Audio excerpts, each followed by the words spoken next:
গোপালগঞ্জে বিএনপির গাড়ি বহরে হামলা হয়েছে। এতে নিহত হয়েছেন স্বেচ্ছাসেবক দলের ক্রীড়া সম্পাদক শওকত হোসেন দিদার। আহত অন্তত ৩৫ জন। গুরুতর কয়েকজনকে পাঠানো হয়েছে ঢাকায়। বিএনপি নেতাদের অভিযোগ, হামলায় জড়িত আওয়ামী লীগ। গোপালগঞ্জ শহরে পথসভা শেষে টুঙ্গিপাড়া যাচ্ছিলেন কেন্দ্রীয় বিএনপি ও স্বেচ্ছাসেবক দলের নেতাকর্মীরা। নেতৃত্বে ছিলেন স্বেচ্ছাসেবক দল সভাপতি এস.এম. জিলানী। ঘোনাপাড়া মোড়ে আওয়ামী লীগের ব্যানার ফেস্টুন ছেঁড়াকে কেন্দ্র করে দুপক্ষের মধ্যে বাকবিতণ্ডা হয়। এক পর্যায়ে ধাওয়া পাল্টা ধাওয়া ও সংঘর্ষ বাধে। ভাঙচুর করা হয় বেশ কয়েকটি গাড়ি ও দোকানপাট।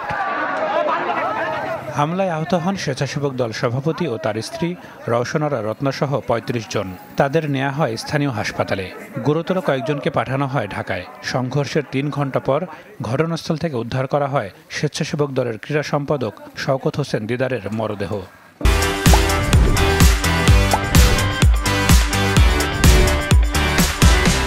কেন্দ্রীয় কমিটির সভাপতি উনি ওনার বাবা মার কবর জিয়ারত করার উদ্দেশ্যে আসছিলেন। যেই স্বৈরশাসক আজকে সবার থেকে বিতাড়িত হয়েছে, প্রত্যেকটা জেলা থেকে, কিন্তু আজকে আমার নিজ জেলায় আমি আজকে প্রতিহিংসার শিকার। একটা সন্ত্রাসী ঘটনা, এটা কোনো ছাড়া, কোনো কারণ ছাড়াই এরকম একটা নৃশংস ঘটনা আজকে গোপালগঞ্জে ঘটলো।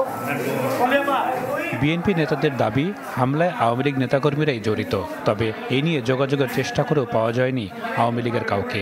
আওয়ামী লীগের স্থানীয় নেতা, আওয়ামী লীগের স্থানীয় কমিশনার, যেটা আমি শুনেছি, তাদের নেতৃত্বে এই জায়গাটায় হামলাটা করে এবং এই ধরনের আমাদের হত্যা সহ এরকম আমাদের অসংখ্য নেতা এখানে আহত হয়ে আসছিল।